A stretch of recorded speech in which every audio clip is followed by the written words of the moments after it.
দেখেন আমার বাবাটা কিভাবে পড়ে গেছে। আসসালামু আলাইকুম, হ্যালো এভরিওয়ান, কি অবস্থা, সবাই কেমন আছো? My new another blog. অনেক দিন পরে একটা বিয়ের অনুষ্ঠানে উপস্থিত হলাম। আর এই যে দেখতেছেন গেট সাজানো অ্যান্ড রান্নাবান্নার আয়োজন চলতেছে রাত থেকেই।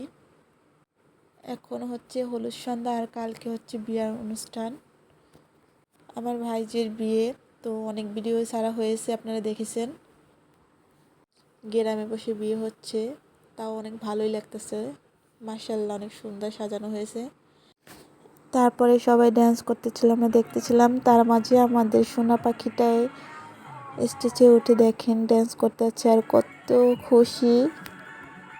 কথায় আছে না, বেশি খুশি ভালো না, তো আজকে এটা প্রমাণ পেলাম। সবাই আমরা অনেক খুশি ছিলাম। খুশি না থাকার কারণ একটু পরেই দেখতে পারবেন। আমার এই পরাণ পাখি কলিজার টুকরোটায় এই যে স্টেজ থেকে পড়ে যায় পিছনে, বাট ওর কিছু হয় নাই, তাই আল্লাহর কাছে লাখ লাখ শুকর আদায় করি।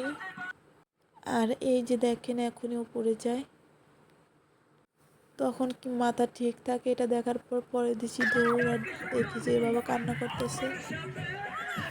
আরও অনেকটা ভয় পেয়েছে। গায়ে হলুদের দিন আনন্দ ওই পর্যন্তই। বিয়ার দিন আমার একটু লেট হয়ে গেছিলো, এসে দেখি তারা গেটে উপস্থিত ছিল।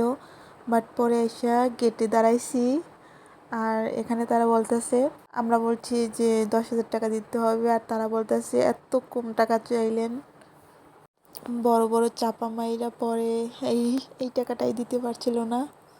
এখানে তর্কাতর্কির পরে পরে একটা অ্যামাউন্ট দিল, তারপর তাদেরকে যেতে দিলাম। আচ্ছা আচ্ছা, আমি কিছু স্যাক্রিফাইস করি, আমি কিছু স্যাক্রিফাইস করি। আমরা 10 টাকা চাইলে যুক্তি ছিল।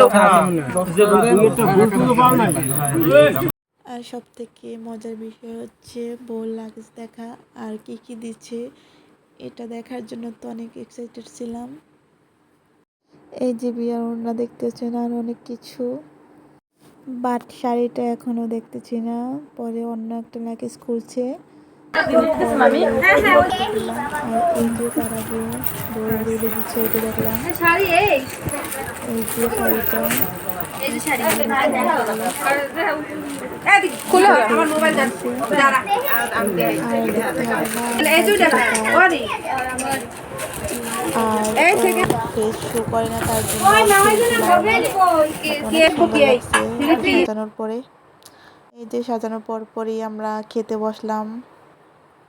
বিয়া বাড়িতে শুধু খাওন আর খাওন।